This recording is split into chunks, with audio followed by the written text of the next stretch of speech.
Welcome back to the third video in the series. Today we're going to look at how to properly prep the shaft for gluing the inserts in. Enjoy. Everyone has inserts come out sometimes, but if they're coming out pretty regularly, there's a chance you're doing something wrong. So let's take a look. There are two parts to this process, the shaft and the insert. Both are just as important to get prepped up properly. So first, let's look at the shaft and then we look at the inserts. There are two steps to preparing a shaft: roughing it up and cleaning the carbon out. I like to start with cleaning first because it's much better on the brush and it's much better on the swab that follows it. Make sure to wipe down the top edge of the shaft. This is often overlooked. I always start with some acetone on a Q-tip or cotton tip, whatever you want to call them, and just keep dipping in there until they come clean.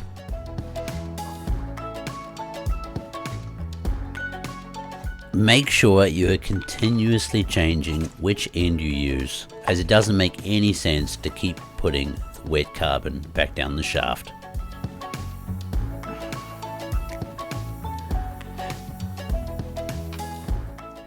I'm not sure if it's lighting in this video or not, but I stopped after this one, and in the video you can see that the cotton bud is actually still a little bit dirty.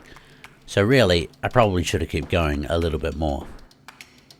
Now if you don't have a brush, you can always roll up some coarse sandpaper and do the same. Just be aware that a little bit of the grit can get left behind in the shaft, so an extra clean afterwards is going to do you a world of favour. So make sure you have a little bit of acetone on the swab on the brush. Then give the shaft a scrub out. I like to do it 3 to 5 times per shaft. And if you want to be extra sure after the scrubbing, dip another Q-tip in there with some acetone on it and check to make sure it's clean in there. After you've done this and you're happy, it's time to move on to the inserts. So the first thing you're going to want to do is actually screw the broadhead or field tip into the insert so you don't have to handle it with your fingers anymore. I always use a longer broadhead because the longer ones show wobble easier than any of the short ones, which makes the centering process much faster.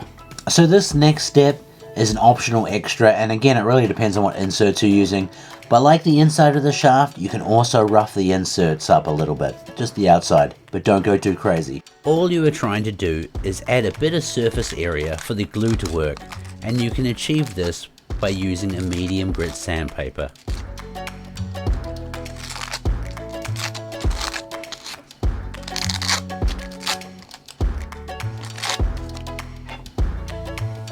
All you need to do now is just grab a swab and some acetone and rub the insert down. All we are doing is removing any dirt and, more importantly, any oil from the insert. The swab I'm using is just a makeup pad remover that my wife gave me. I have to say they work pretty damn good and I use them all the time now. They're also cheap. See you for the next video, gluing and centering the inserts.